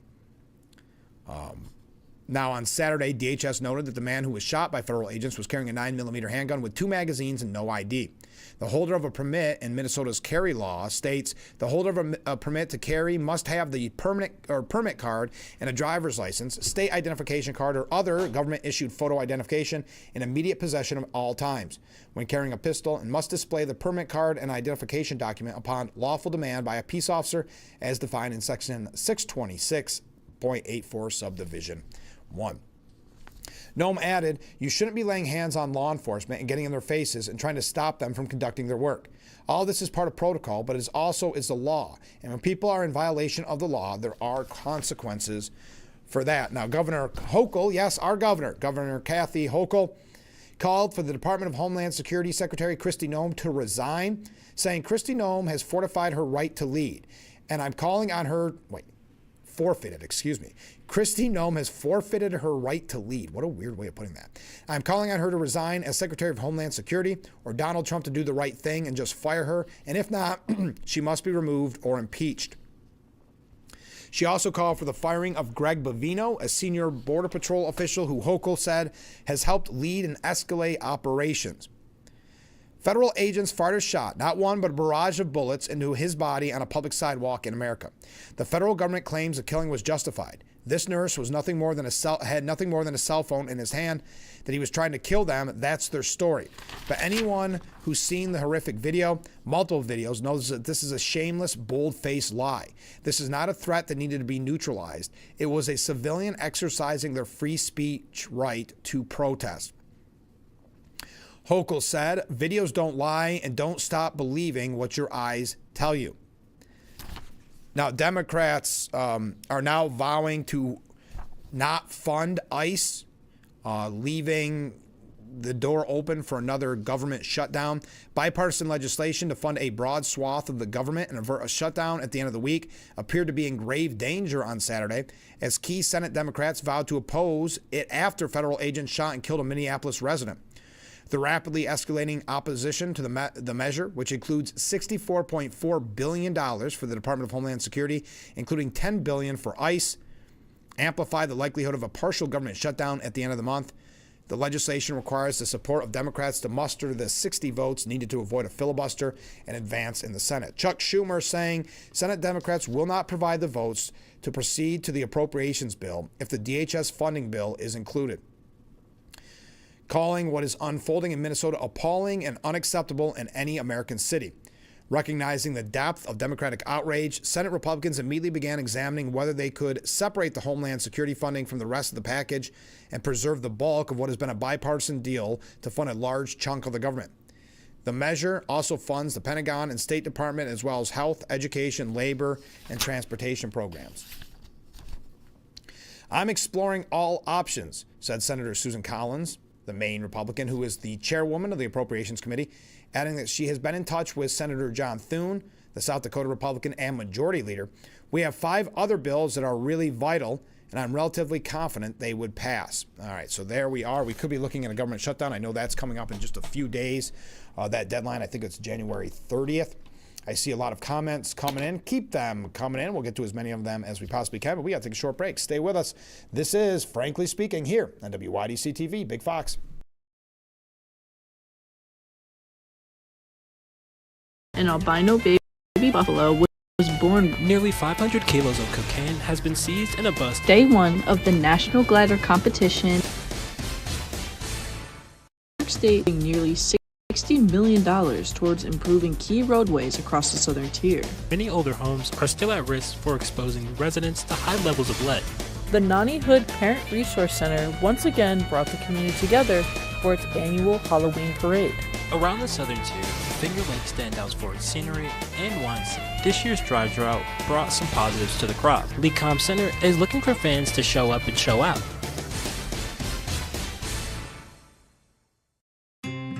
Give kids time. Just 5 minutes a day.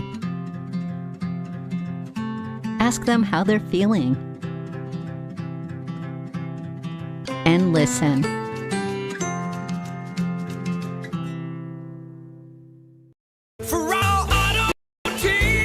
The best ski resort? Ask Google. The best snow removal service? Ask Google. The best Jeep dealer? Ask Google. We did. Google reviews from customers rank Ferrario Jeep in Elmira the highest Jeep dealer in our area. If you don't see me, I can't save you any money. Check out the new Jeeps during the Start Something New sales event. Visit Ferrario in Elmira or at Ferrario.com. New people deal with obesity and face unfair weight bias every day. I see you haven't lost weight. You must not be trying hard enough. Weight bias is harmful, not helpful. Our words and actions matter. Learn more about weight bias and how to help end it. Visit stopweightbias.com. Be a part of the solution. Let's work together to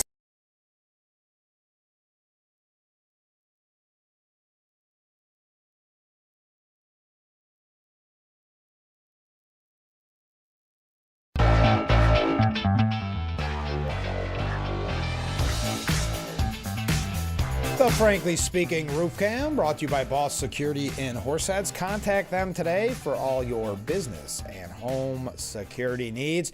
As you can tell, it's a little bit nasty out there. Please be careful on your way into work if you are headed in. Wow, so many comments coming in. Welcome back as we broadcast live from the Hesselson's studio. People are chatty this morning. I love it. All right, let's get right to them here. It's no wonder Democrats don't get anything constructive done.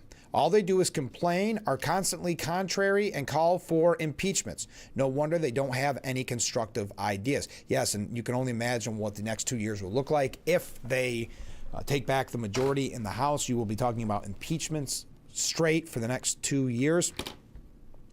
Comment from a different viewer. They all say they want to spend more time with their family. This is in reference to Elise Stefanik dropping out of the governor's race. It's an old, tired tune. I do believe she felt disrespected and that could be part of the reason. But knowing that we stood to lose that seat as well is bothersome. And maybe she's not what we all thought she was after all. No, I think they'll actually, no, that'll still be a Republican seat. It's just that she's not running for re-election. But that is still a very heavy Republican district. So there's actually, I want to say, 4 or 5 Republicans running for it. So no, I think Elise Stefanik is exactly who we knew she was. I mean, a heck of a fundraiser, a good, solid conservative Republican. I just think she's had enough of politics. And when she's taking a real chance running for governor, and so I think when she took that chance and Trump didn't back her and endorse her, I think she said, why bother? I mean, there was no guarantee by any way or means that she was going to run or that she was going to win governor. So I think it was just one of those why bother kind of awakenings where it just overnight she got jaded. I think that's all it is. Comment from a different viewer. If someone points a gun at me and is acting crazy, if I have a gun too, I will shoot first in an effort to kill the nut and save my own life. Thank you very much. Comment from a different viewer. You know they're not real protesters. Why? Real protesters would burn down their city. Thank you. Comment from a different viewer. Hi. Deep in debt has this governor. Oh, how high and deep in debt has this governor got us into? The governor can't lead. She should step down. Thank you very much. She won't. Ken writes, I would bet that the people that donating their New York State tax credit check to the Stefanik campaign are regretting their decision now. I usually donate $25 to $50 a few times during the campaigns, depending on how the campaign is going. So I only lost a little when Elise dropped out. I do wonder where that money goes. If it is earmarked for a governor's race and the candidate drops out, it should roll over to the same party's candidate that is still running. It's a good point. I don't know what she's going to do. I mean, she had a pretty decent war chest. Now, we learned that Hochul has, like 30 million or something crazy. But I think Stefanik had, I want to say it was in double-digit millions. I mean, 10 million, something like that. I could be wrong. But yes, I agree. I don't know where that money goes. So we're talking about Minneapolis. Former President Barack Obama directly condemned President Trump for the death of Alex Pretty in Minneapolis, saying this has to stop. Every American should support and draw inspiration from the wave of peaceful protests in Minneapolis, he wrote on Sunday. The killing of Alex Pretty is a heartbreaking tragedy. It should also be a wake-up call to every American, regardless of party, that many of our core values as a nation are increasingly under assault. Federal law enforcement and immigration agents have a tough job, but Americans expect them to carry out their duties in a lawful, accountable way, and to work with rather than against state and local officials to ensure public safety. That's not what we're seeing in Minnesota. In fact, we're seeing the opposite. 3 paragraphs in, Obama's tone shifts to emulate the far-left radicals, including Antifa. Those radicals, who are backed by many radical Democrats, are engaging in massive resistance and military-style obstruction of the law enforcement of popular federal laws, including both migration laws and laws against welfare fraud. That resistance is being celebrated by Democrats, even though the sitting president earned a popular mandate to protect Americans' civil rights to have their laws enforced amid opposition from pro-migration special interest. Obama saying, for weeks now, people across the country have been rightly outraged by the spectacle of masked ICE recruits and other federal agents acting with impunity and engaging in tactics that seem designed to intimidate, harass, provoke, and endanger the residents of major American cities. These are unprecedented tactics and have now resulted in the fatal shooting of 2 U.S. citizens. And yet, rather than trying to impose some semblance of discipline and accountability over the agents they've deployed, the president and current administration officials seem eager to escalate the situation while offering public explanations for the shooting of Mr. Pretty and Renee Good that aren't informed by any serious investigation and that appear to be directly contradicted by video evidence. This has to stop. I would hope that after the most recent tragedy, administration officials will reconsider their approach and start finding ways to work constructively with Governor Walz and Mayor Frey, as well as state and local police, to avert more chaos and achieve legitimate law enforcement goals. So the Democrats are now railing against the Trump administration and Obama speaking out. But he did concede that the immigration agents have a tough job, but accused Trump of the administration of encouraging lawless tactics. In his statement, it's the first he's made on the Minneapolis chaos that was sparked early in January when ICE agents killed American Renee Good, who appeared to be blocking immigration officers with her car when she drove forward and nearly hit an agent who had opened fire and killed her. Bill Clinton says the Trump administration, quote, told us not to believe what we've seen after the latest Minnesota shooting. In recent weeks, we've watched horrible scenes play out in Minneapolis and other communities that I never thought would take place in America. People, including children, have been seized from their homes, workplaces, and the street by masked federal agents. Peaceful protesters and citizens exercising their constitutional right to observe and document law enforcement have been arrested, beaten, tear gassed, and more searingly, in the case of Renee Good and Alex Pretty, shot and killed. This is unacceptable and should have been avoided. To make matters even worse, at every turn, the people in charge have lied to us, told us not to believe what we've seen with our own eyes, and pushed increasingly aggressive and antagonistic tactics, including impeding investigations by local authorities. Over the course of a lifetime, we face only a few moments where the decision we make and the actions we take will shape our history for years to come. This is one of them. If we give our freedoms away after 250 years, we might never get them back. It is up to all of us who believe in the promise of American democracy to stand up, speak out, and show that our nation still belongs to we the people. That is former President Bill Clinton. Matt Labash wrote, I got a lot of op-eds here, said, a prayer for the unjust. Let the hard rain of justice fall. God bless our Minnesota freedom fighters. And now please bow your head and join me in a very flawed Christian word of prayer, saying, Lord Jesus, please save our nation from its leaders and allow the good people of this nation who remember what it actually stands for to prevail, and let your hard rain justice fall on these blankers who are undoing it all. The NRA, oh, we were running late. Oh my goodness. NRA weighed in on this. We'll talk about that in a moment. Running late. I see a lot of comments coming in. Keep them coming in. We'll be right back with Frankly Speaking after this.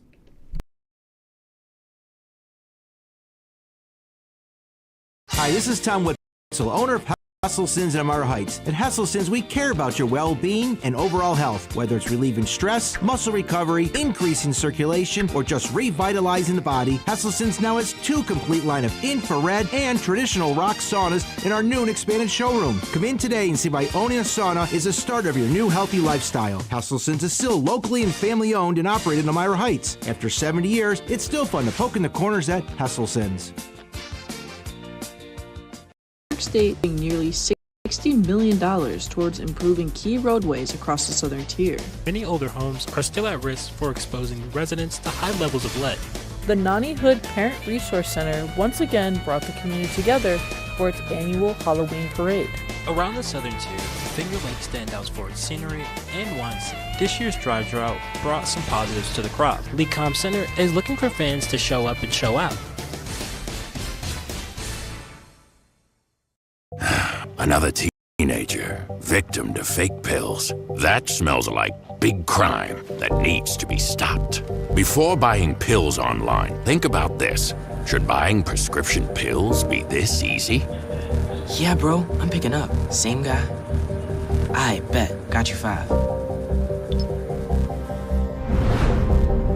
Think these pills are tested and safe? Think they're the same ones you get from a doctor? You know they're not. Did you know that fake prescription pills may contain fentanyl? And an amount small enough to fit on the tip of a pencil can be lethal. Listen, before buying pills from social media, think again. Learn more at mcgruffpsa.org and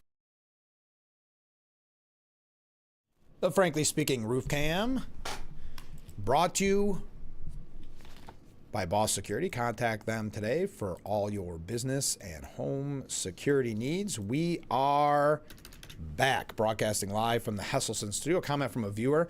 Oh yeah, Walls and the foul mouth Frey are saying essentially that we have had enough. ICE, get out of here. We will not stand for this, etc.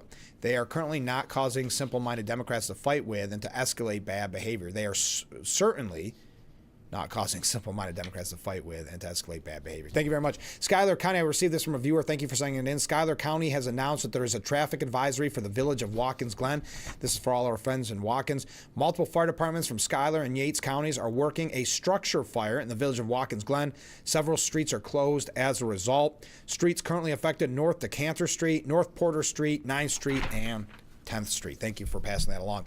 So the NRA criticized comments by a senior federal prosecutor warning that approaching law enforcement with a gun could justify a fatal police response, saying such statements risk demonizing law-abiding citizens as the nation reels from the killing of that Minneapolis man.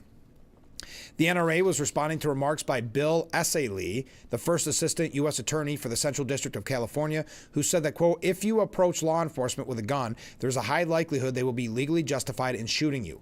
Don't do it. In a statement, the NRA called the views dangerous and wrong, urging public officials to refrain from broad generalizations and wait for the outcome of a full investigation. The organization also spoke out against radical progressive politicians like Tim Walz, accusing them of inciting violence against law enforcement officers who are simply trying to do their job. The NRA said this sentiment from the first assistant U.S. attorney for the Central District of California is dangerous and wrong. Responsible public voices should be awaiting a full investigation, not making generalizations and demonizing law-abiding citizens. Gun Owners of America replied to the post saying it condemns the untoward comments. The Second Amendment protects Americans' right to bear arms while protesting, a right the federal government must not infringe upon. So, again, S.A. Lee hit back saying the group was adding words to mischaracterize his statement. I never said it's legally justified to shoot law-abiding concealed carriers. My comment addressed agitators approaching law enforcement with a gun and refusing to disarm.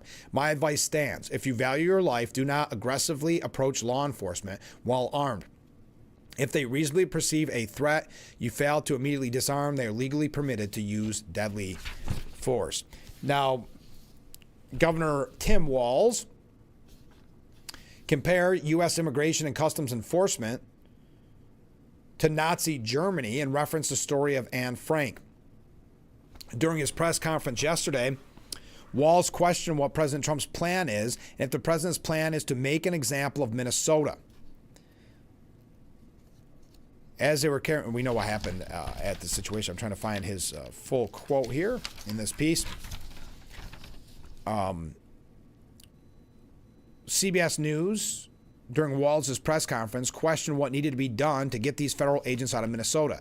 He said, so my question is, what's the plan, Donald Trump? What is the plan? What do we need to do to get these federal agents out of our state? If fear, violence, and chaos is what you wanted from us, then you clearly underestimated the people of this state and nation. We are tired, but we're resolved. We're peaceful, but we will never forget. We're angry, but we won't give up hope. And above all else, we are clearly unified. If it was the intention of Donald Trump to make an example of Minnesota, then I'm darn proud of the example that the world's seeing. He closed his speech by calling for Trump to end this today and pull ICE and Border Patrol agents back.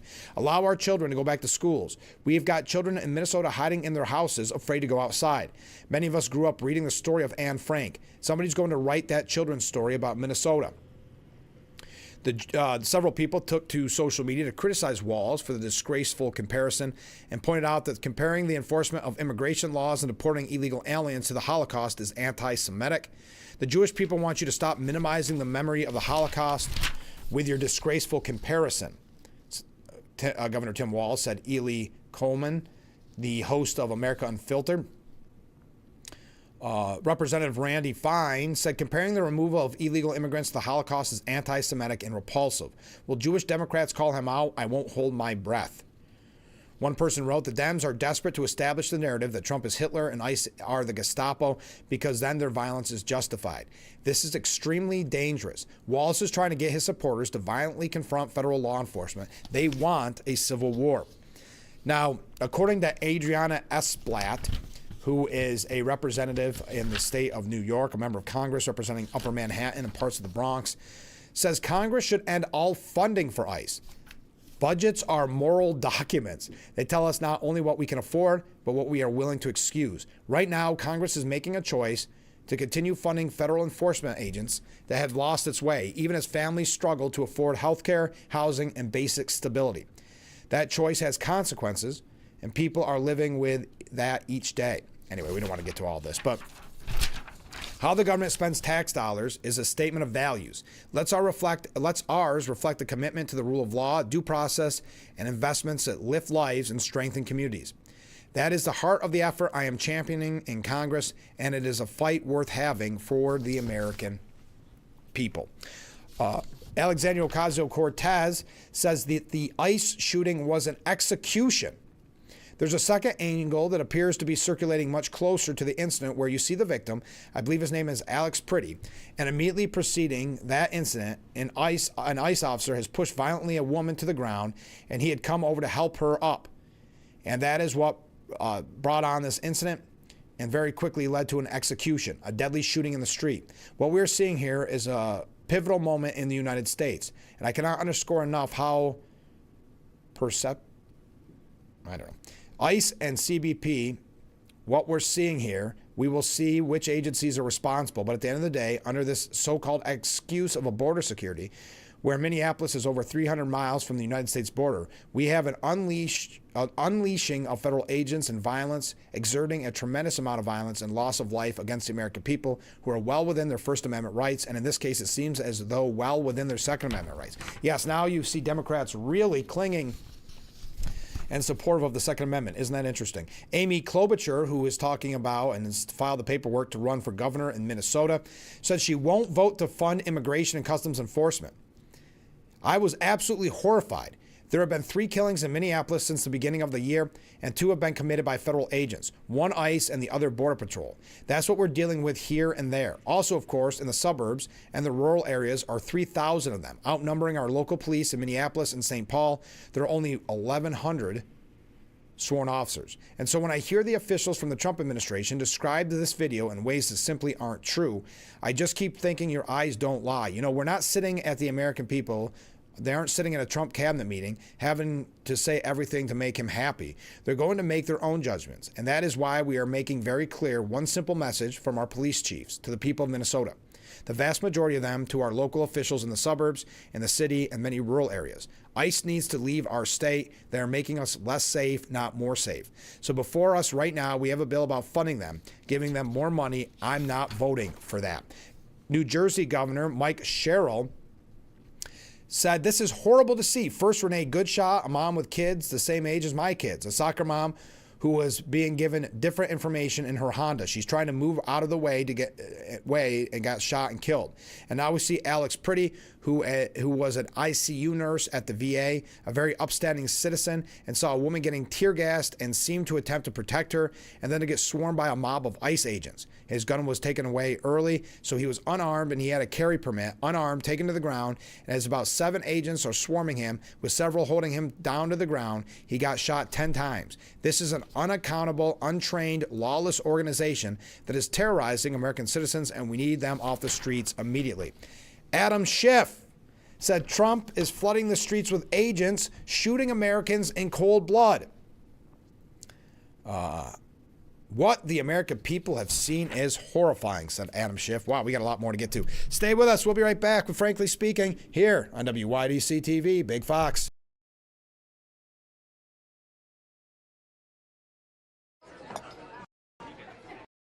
You've been putting back a few, and a few becomes a few too many. For a moment, you think about calling for a ride. Nah, you live nearby. What's the worst that can happen? You get pulled over, your insurance goes up, you lose your license, you total your car,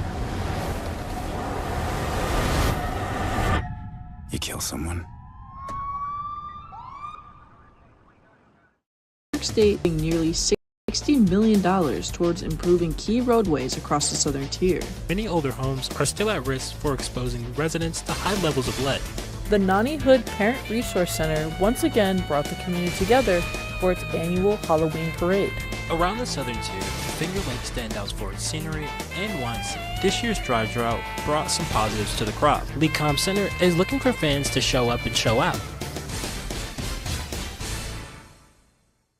From Excel member service to easy, reliable, and secure digital banking, and a deep commitment to the communities we call home, First Heritage is proud to be part of our members' everyday lives. That's why we're honored to be named Best Credit Union in the Twin Tiers 5 years in a row and Best Locally Owned Business in 2025. To our members, thank you for your trust, your loyalty, and your votes. And if you're not yet a member, visit fhfcu.org or stop by your local branch and see for yourself what makes First Heritage the best. What's our stories? The warmth of our laugh? Or our family's secret sauce? We all bring something different to the table. So make some space. The power of connection is waiting right outside your comfort zone. Learn how you can help strengthen your community at belongingbeginswithus.org/teamup.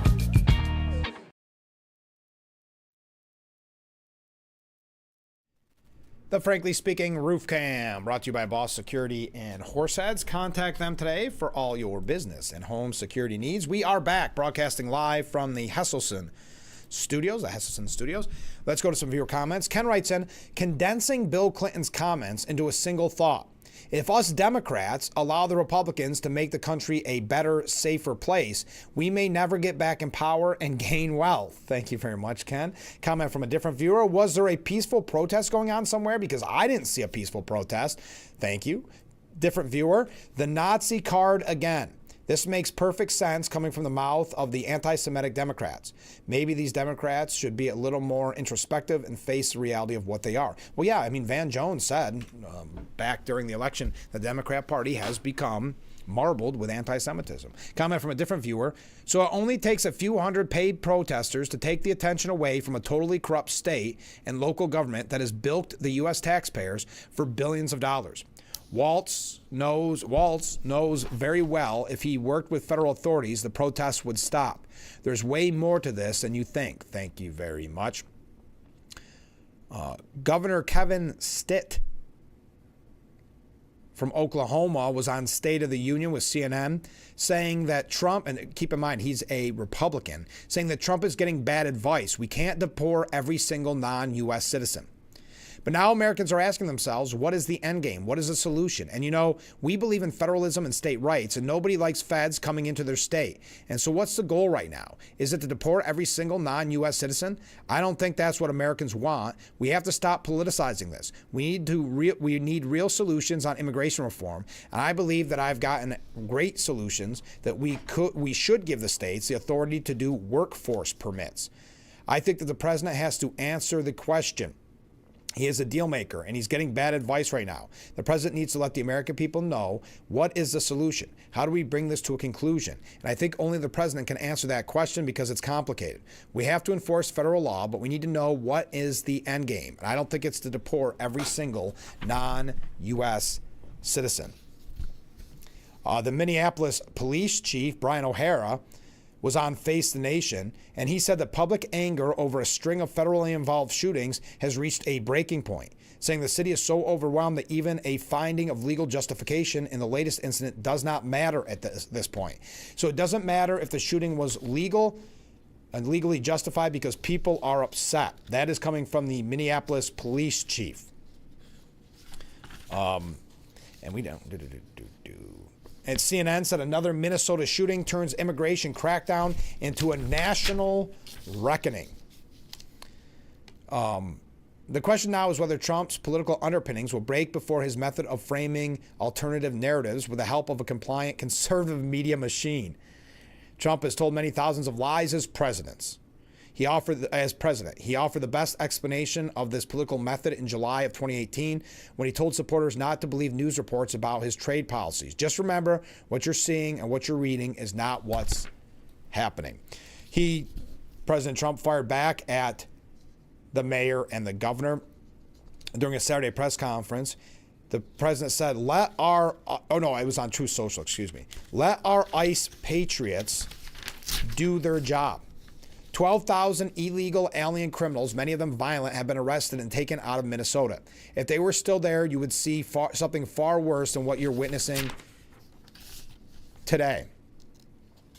He also tweeted out, "This is the gunman's gun, loaded with 2 additional full magazines and ready to go." What is that all about? Where are the local police? Why aren't they allowed to protect ICE officers? The mayor and the governor called them off. It is stated that many of these police were not allowed to do their job. The ICE had to protect themselves. Not an easy thing to do. Why does Ilhan Omar have $34 million in her account? And where are the tens of billions that have been stolen from the once great state of Minnesota? We are there because of massive monetary fraud with billions of dollars missing and illegal criminals that were allowed to infiltrate the state through the Democrats' open border policies. We want the money back, and we want it back now. Those fraudsters who stole the money are going to jail where they belong.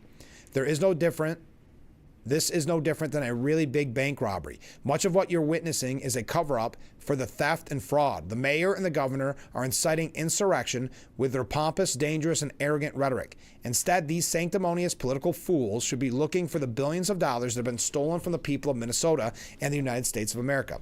Let our ICE patriots do their job. 12,000 illegal alien criminals, many of them violent, have been arrested and taken out of Minnesota. If they were still there, you would see something far worse than you're witnessing today. Now, the ex-Vikings, Minnesota Vikings captain and a University of Minnesota football star, Jack Brewer, has accused Minneapolis authorities of protecting illegal migrant thugs in the city and said Democrats in the state only opposed ICE's action because they were deporting their supporters. This is what he told Fox News, again, Jack Brewer, former Minnesota Viking. There's something wrong in Minneapolis. We need a citywide behavioral health assessment. People have completely lost reality. I hope President Trump sends in the National Guard. We need curfews. We need real consequences for attacking law enforcement. These men and women should be able to do their jobs and go home to their families safely.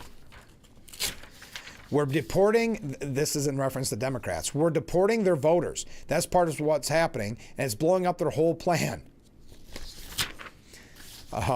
You can't allow people to come into our country who don't carry the same morals and values that you do. That's what's happening. He claimed people from third world countries don't have American values, and when they come to the U.S., they bring cultures like that with them. Minneapolis is protecting these thugs. It's unbelievable. These people are demonic. I've done work in third world countries for 25 years. The values are not the same.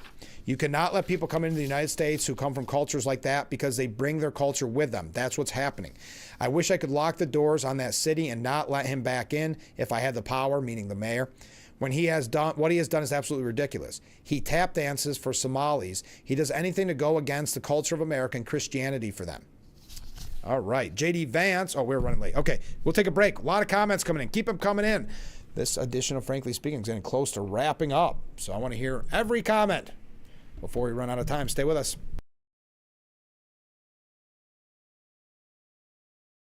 What better way to start or end every day than relaxing in your very own Hesselson's hot tub? Massage therapy, relaxation, stress reliever, pain management, soothing muscles, or just spending time with a loved one. Hot water therapy really does make every day better. Hesselson's has been a part of this great community for over 70 years, still being locally owned and operated. So make the drive to Hesselson's and start making your path to a better life today. And after 70 years, it's still fun to poke in the corners at Hesselson's. New York State paying nearly $60 million towards improving key roadways across the southern tier. Many older homes are still at risk for exposing residents to high levels of lead.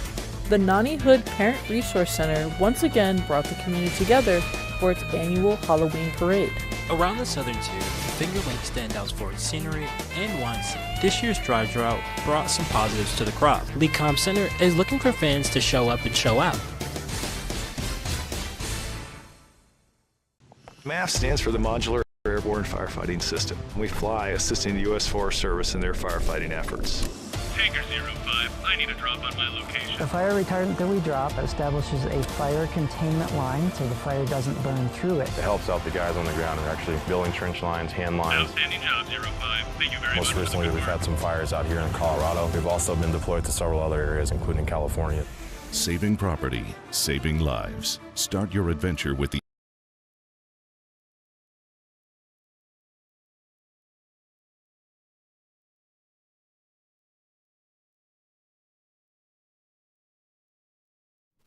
The Frankly Speaking Roof Cam, brought to you by Boss Security in Horseheads. Contact them today for all your business and home security needs. We are back, broadcasting live from the Hesselson studio here on Market Street in Corning. Some viewer comments. This viewer writes in, Clinton and Obama fixed the immigration. You'll have to give us more detail on what you mean by that. Rick writes in, Trump's federal punks killed another citizen in Minneapolis. 4, 5, 6 guys on this U.S. citizen, beating the tar out of him.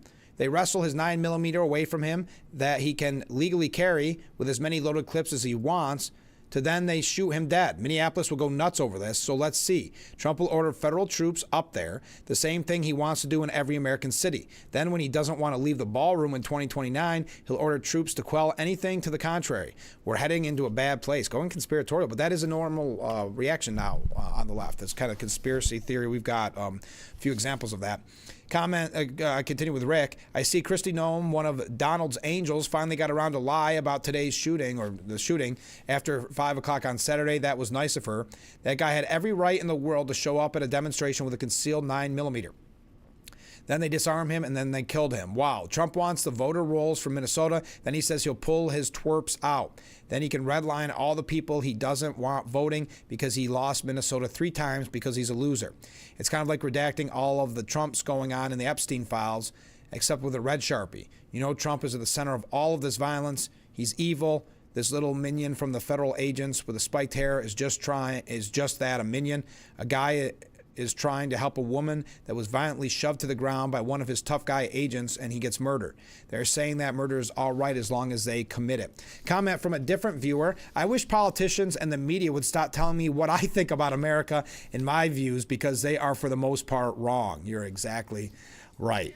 J.D. Vance said that it's engineered chaos in Minneapolis.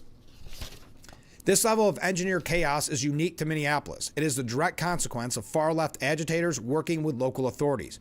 What began as a rapid gathering of onlookers quickly devolved into a volatile confrontation with agitators blocking roads, surrounding vehicles, and forcing federal agents into defensive positions amid a fast-escalating wave of unrest. The riot broke out after federal agents shot an armed man near a local donut shop. He also shared, where was this? J.D. Vance said, when I was in Minneapolis, I heard a number of crazy stories, but near the top of the list, a couple of off-duty ICE and CBP officers were going to dinner in Minneapolis. They were doxxed and their location revealed, and the restaurant was then mobbed. The officers were locked in the restaurant. The officers were locked in the restaurant, and local police refused to respond to their pleas for help as they had been directed by local authorities. Eventually, their fellow federal agents came to their aid. This is just a taste of what's happening in Minneapolis because state and local officials refuse to cooperate with immigration enforcement. They have created the chaos so that they can have moments like yesterday where someone tragically dies and politicians get to grandstand about the evil of enforcing the border. The solution is staring everyone in the face. I hope authorities in Minneapolis stop this madness. Now, the New York Post editorial board, your thoughts on this? They say it's time for Trump to de-escalate in Minneapolis. Not because you're wrong to enforce immigration law, nor to go after fraudsters who have stolen billions, but because these enforcement tactics won't turn the tide. Instead, they are backfiring. Swing voters, Hispanics, and independents who turned to you at the last election see U.S. citizens dying at federal agents' hands and recoil in horror. We get it. Alex Pretty, like Renee Good before him, was clumsily interfering with federal agents doing their jobs. Egged on by leftist propagandists falsely claiming that Americans' right to protest extends to messing with the feds, even physically intervening to prevent enforcement of the law. Meanwhile, local authorities, Mayor Jacob Frey, Governor Tim Walz, have been failing to do their jobs, or worse, ordering local law enforcement to stay away from the confrontation. So at the end of the day, the New York Post is saying it's time to de-escalate the situation. However noble the mission is to rid the country of the worst, the broad support for it is now ebbing fast. Mr. President, the American people didn't vote for these scenes, and you can't continue to order them to not believe their lying eyes. Miranda Devine says that more martyrs for cynical Democrats after fatal Alex Pretty shooting. This is Miranda Devine saying, and now the Senate Minority Leader Chuck Schumer is refusing to vote for DHS funding in the appropriations bill. Why don't Senate Republicans nuke the filibuster so they can override Democrat obstructionism?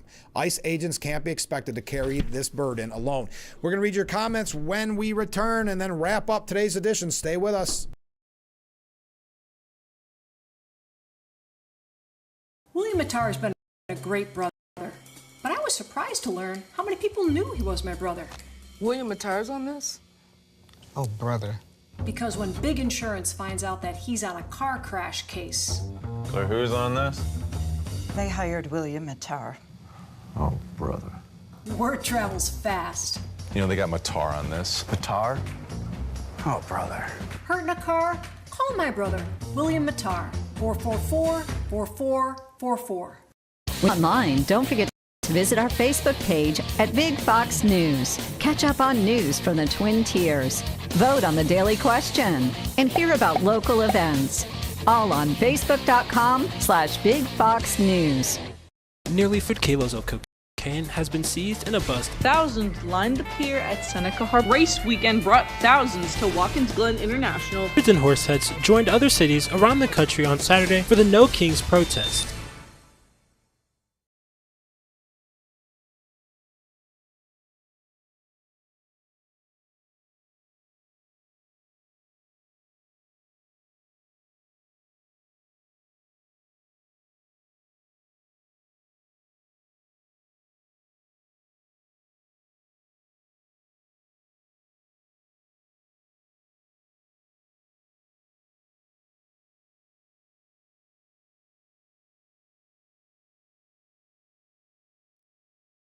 The Frankly Speaking Roof Cam brought to you by Boss Security in Horseheads. Contact them today for all your business and home security needs. We are back broadcasting live from the Hesselson studio here on Market Street Corning. A couple comments from viewers. Clinton and Obama had 16 years to make immigration legal and orderly. Thank you very much. Coming from a different viewer. Good morning, Frank. Well, good morning. After every mass shooting, the left tells us how unnecessary it is for guns to hold multiple rounds. That is, unless you're a leftist with a valid gun permit. That's a good point. David Hersani says, sorry, AOC, protest culture is un-American. AOC likes to argue that the whole point of protesting is to make people uncomfortable. In this, as so much else, the Democrat darling is incorrect. Debate, dissent, running highly misleading political ads on TV, these are all part of our great tradition of political discourse. Taking to the streets to disrupt the lives of average citizens is a leftist ideal, not an American one. It's antithetical to the highest virtue of republicanism, namely minding your own business. But decades ago, American leftists began conflating activism with patriotism, and millions of young people were convinced that protesting is an expression of being a good citizen. So, and it goes a little bit too late, and I know that I'm just about out of time. But David Hersani says, you can cosplay as Islamic revolutionaries on campus. What you should do is read some books about the Middle East. But nothing in a free country compels the rest of us to celebrate spoiled adults making a spectacle of themselves or to treat them as anything but nuisances. David Marcus says the anti-ICE agitators have adopted the Palestinian tactics, including, at this point, martyrdom. No, this administration must hold firm in the face of public outrage, in the face of midterm worries, and in the face of the shameless harassment of their agents. It is up to Minnesotans if they wish to create more martyrs to their cause, and sadly, given the support for lawlessness seen from Frey and Walz, we can expect more sooner rather than later. We are out of time. I know I said I was going to get to the question and answer with Bruce Blakeman that the New York Post did. You can find that yourself at the New York Post. Oh, by the way, Hochul punts on reform of youth criminal justice law and to dodge a fight with fellow Democrats. We talked about this on Friday's broadcast, but she said there's no appetite to look into reform of raise the age. So Nassau County Executive Bruce Blakeman, we just don't have the time to bring it up, but you can find it at the New York Post. I'm going to put this to the side, and maybe we'll get a chance for the question and answer with him in the New York Post tomorrow. Bruce Blakeman vowing to thwart Mamdani's socialist agenda, rips Hochul for embracing it. So we'll talk about that on tomorrow's broadcast. Thank you for everyone who joined us. Please, please be careful out there.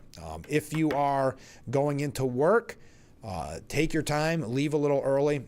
As of this morning, it was, I would say, dangerous road conditions. I know Steuben County has called for a travel advisory. So unless you have to go out, do not go out and be safe. And join us every weekday morning starting at 6 a.m. for Frankly Speaking here on WYDC TV Big Fox. Again, I want to thank you for spending your snow day with us here on Frankly Speaking, and we look forward to talking with you tomorrow. Have a great and hopefully warm day, everyone. We'll see you tomorrow morning.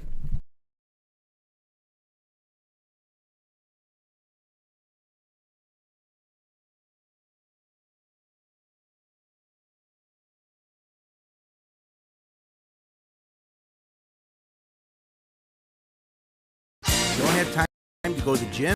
The health club is not an option? Come to Hesselson today and see why swim spas and fitness systems can fit into anyone's yard and budget.